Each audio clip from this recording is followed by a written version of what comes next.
benta ko na kaya itong property namin. Ano sa tingin nyo guys? Tara, pag-usapan natin.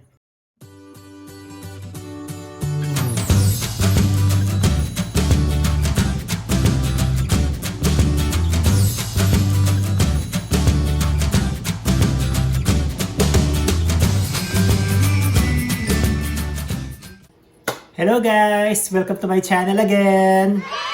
So right now, nasa bahay ako as you can see. So isa lang ibig sabihin nito, nag-work from home ako. And pag nag-work from home ako, opportunity to para makagawa tayo ng video at makapag-vlog. So right now, gusto kong i-vlog ngayon is yung napapanahon kasi marami tayong mga kababayang vlogger dito sa Canada ang nagbablog ng mga house hunting nila, especially yung ating fellow vlogger dito sa Richmond, si John ng Life with the Colonels. And sa ibang mga vloggers din, nakikita natin na tuwing gumagawa sila ng vlog, nasa bahay sila. Nakikita natin kung gaano kaganda yung bahay nila. And in that note, gusto ko lang namang pag-usapan ngayon yung dumating na letter mula sa BC Assessment kasi related ito sa mga bahay-bahay dito sa Canada. At least in particular dito sa British Columbia. Ito yung letter. Ayan, nakikita nyo. Sabi dito, BC Assessment. So, ano ba itong BC Assessment? Every year, nagpapadala yung province ng British Columbia dito sa mga property owners dito sa British Columbia nga kung magkano yung assessment ng property nila. Whether kung yung property na yan is a single detached home, single family home, townhouse ba yan, or apartment ba yan. So, nagpapadala ang BC Assessment ng value nga as of last year kasi ang nakalagay dito, ayan babasahin natin, enclosed assessment represents your property value as of July 1 of last year. So, yung nakalagay na assessment dito sa letter na ito is yung value ng property, like our case, itong apartment namin na 2-bedroom apartment, yung value nito last year, malalaman natin sa sulat na ito. So, buksan natin.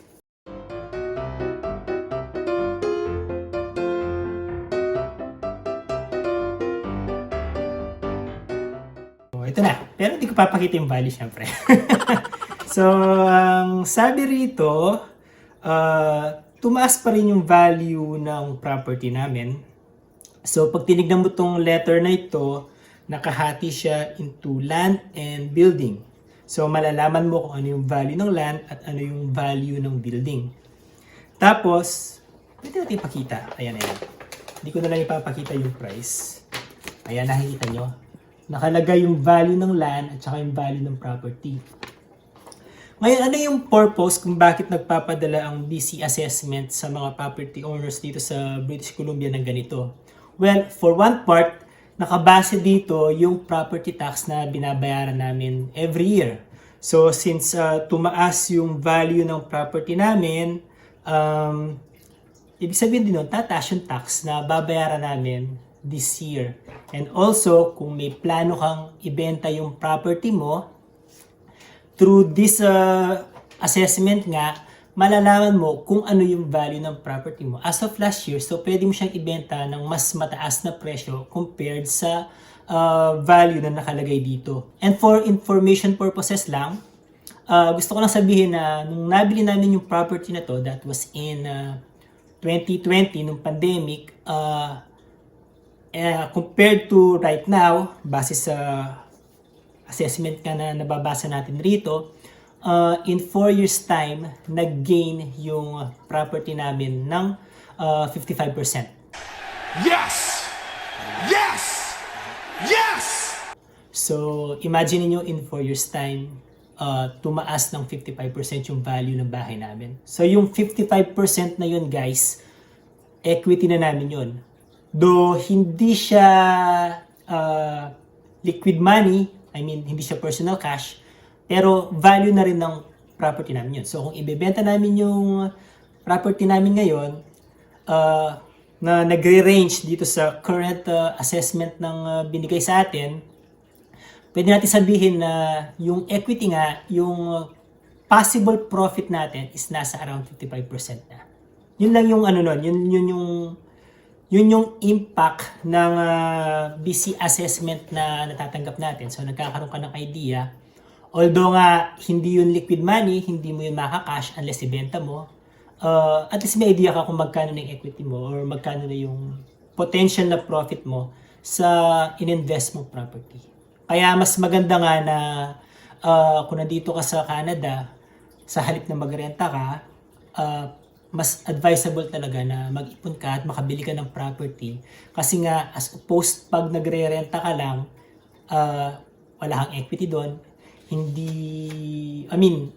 ang tinutulungan mong makabayad ng mortgage is yung may-ari, hindi ikaw.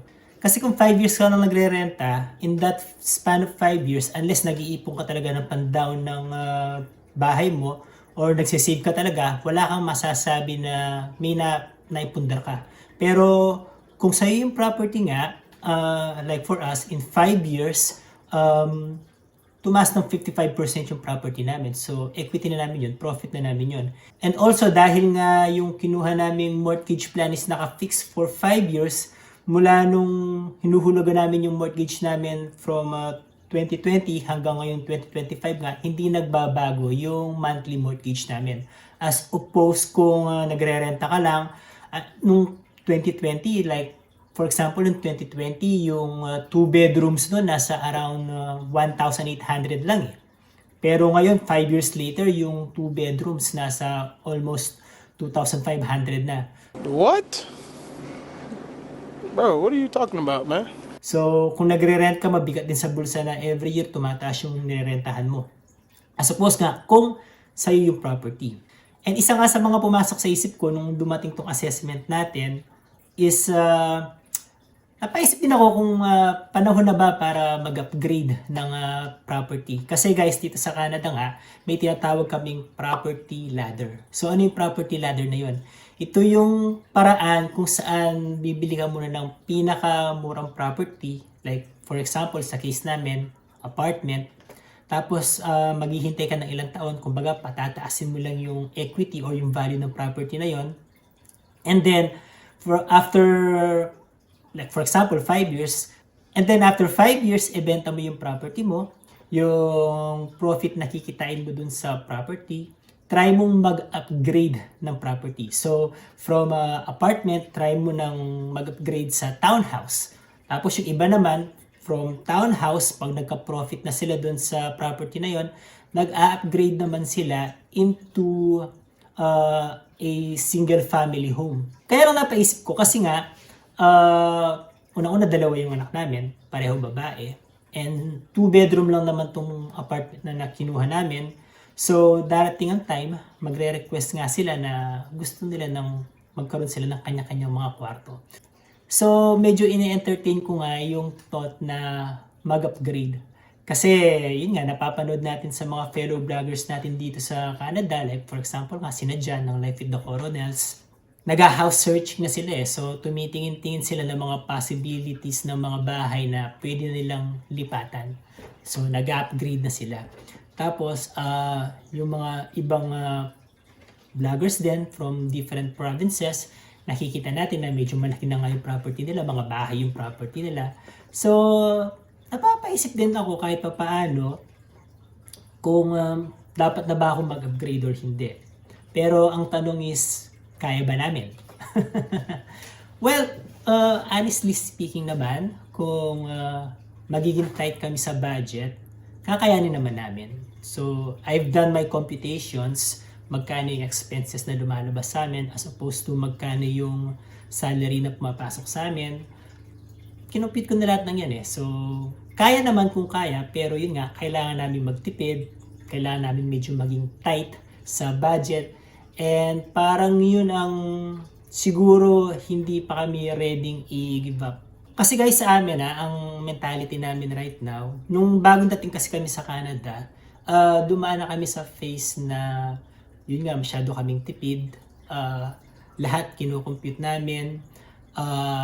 Pupunta kami sa mall. Naalala ko nun, magbabaon kami ng mga Tupperware, ng mga pagkain. Hindi na kami kumakain sa food court para makatipid kami. Tapos ako, 3 zones yung trabaho ko nun eh. From Surrey to Vancouver yung biyahe ko. Pero ang binabayaran kong Compass card is for 1 zone lang para makatipid ako. Kasi nga, talagang tight kami nun. Siguro after 8 years going to 9 years into Canada, parang gusto rin namin ma-enjoy yung ano namin, yung buhay namin dito. Kasi nga guys, napapansin ko sa iba nating mga kababayan na malalaki nga yung bahay nila, pero parang nasisira na yung work-life balance nila kasi nga lahat ng time nila nade-devote sa pagtatrabaho para mabayaran yung mga mortgages nila. And parang for me, ayoko ng ganun kasi maliliit na yung mga bata. Gusto kong as much as possible makapag-spend ako ng time sa kanila. Ma-enjoy namin yung mga spare time namin. Parang ayokong ilaan yung free time ko sa pagtatrabaho para lang mabayaran yung mortgage na babayaran namin kung mag-upgrade kami. Kasi nga, gusto pa rin namin i-maintain yung lifestyle na meron kami dito. Kumbaga kasi napagdaanan namin yung pagtitipid. Ayaw na namin iparamdam sa mga bata yon. Although hindi namin lahat binibigay yung luho nila, kailangan kahit papaano turuan pa rin silang magtipid. Pero gusto pa rin namin ma-enjoy yung mga benefits ng pagiging Canadian. Gusto namin makapag-save para makapag-travel. Ayaw namin ilaan yung mga spare time namin sa pagtatrabaho. Gusto namin na-enjoy namin yung mga bakasyon namin. Which is medyo mahirap kung mag-upgrade nga kami. Kung i-maintain namin yung current lifestyle namin tapos mag-upgrade kami, medyo mahihirapan kami. Kailangan talaga namin magtipid nun. And for now, hindi pa namin kaya siguro or ayaw naming subukan. Tapos na kami sa phase na nagtitipid kami.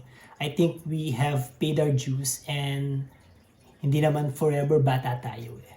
Kung magtatrabaho ka na magtatrabaho para lang mabayaran yung mga mataas na mortgage mo, in the long run, yung katawan mo naman yung magsasuffer eh. So, ano yung plans namin in the future? Alam nyo guys, nung dumating kami rito sa Canada, sinabi ko kay Weng doon, dapat in 5 years, magkaroon tayo ng property. And natupad naman namin yun. Thank God for that. And after 5 years na nagbabayad kami ng mortgage dito, for now, kontento pa naman kami dito sa property namin. Ang plan siguro namin is, in the next 5 years, dapat makapag-upgrade na kami into 3 bedrooms. Either if it's an apartment or if it's a townhouse, wala naman kaming problema doon. Yung bahay medyo malayo na sa katotohanan yun kasi ubod ng mamahal ng mga bahay dito sa British Columbia. Pwede siguro kung lilipat kami ng ibang province kasi nga sabi ni Mike doon sa Carino Vlog, sa lugar nila sa Regina, yung 450 isang magandang bahay na yun eh. 998. Ayan na. $998,000 yung condo apartment na tinignan nila. Ganun pa yung tsura, di ba? Ganyan kamahal sa Vancouver. Grabe. Dito, yung 998 mo. Wala tayong 998 dito. Meron dun sa ano, pang mayama. Sa Greens. Ayan. Yung mga milyon, yung mga titignan natin 1.4. Oo, di ba? Ayun, yung 998 mo, dalawa na yun na maganda, na mga tagpo 450. Ayan, 475 bago na yung single detached. And to think guys, yung 450 na yon, kung gagamitin mo dito sa British Columbia, kulang pang pambili ng 2-bedroom apartment yun. Diba? So kung gusto namin ng magandang bahay, in 5 years from now, imposible dito sa British Columbia. Pero wala kaming plano umalis ng British Columbia. Ayaw namin sa ibang provinces kasi nga parang ayaw namin yung winter doon. Gusto ko yung weather dito. One can say na yung binabayaran namin dito sa Vancouver, kaya mataas yung mga bahay dito is yung weather, yun yung premium. Pero 5 years from now nga, ang plano nga namin, kahit pa paano dapat makapag-upgrade na kami. Kasi lumalaki na rin yung mga bata. Kailangan na nilang magkaroon ng kanya-kanya nilang kwarto. So, in the next 5 years, kailangan makapag-save kami ng pang down payment, kung ibebenta ba namin tong unang property namin or hindi, that remains to be seen. Kung ako yung tatanungin, ayoko siyang ibenta kasi first property namin to, may sentimental value sa amin to. Titingnan natin, as much as possible, ayoko siyang ibenta. Baka kaya naman namin mag-ipon ng pang down payment at mag-upgrade. Baka pwedeng maging another source of income itong apartment namin kung ipapaupa namin. And hopefully 5 years from now, makapag-vlog ulit ako kung natupad na ba namin yung plano namin na mag-upgrade into a 3-bedroom apartment or townhouse. Doesn't matter kung apartment yan or townhouse. Pero ang goal is makapag-upgrade. So, kayo guys, ano sa tingin nyo? Tama ba yung plano namin? Ano ba yung sa tingin nyo? Tama ba na ibenta ba namin itong property namin after 5 years? Kunin yung profit at mag-upgrade? Or mag-ipon na lang kami ng pang-down payment? Huwag namin ibenta to at ipaupa na lang namin. So, comment lang kayo below guys. And maraming salamat po. If you don't mind, please don't forget to subscribe to my channel. Like this video. Click the notification bell. And share this video with your friends. So, yun lang guys. Maraming salamat. Hanggang sa susunod na vlog. Bye!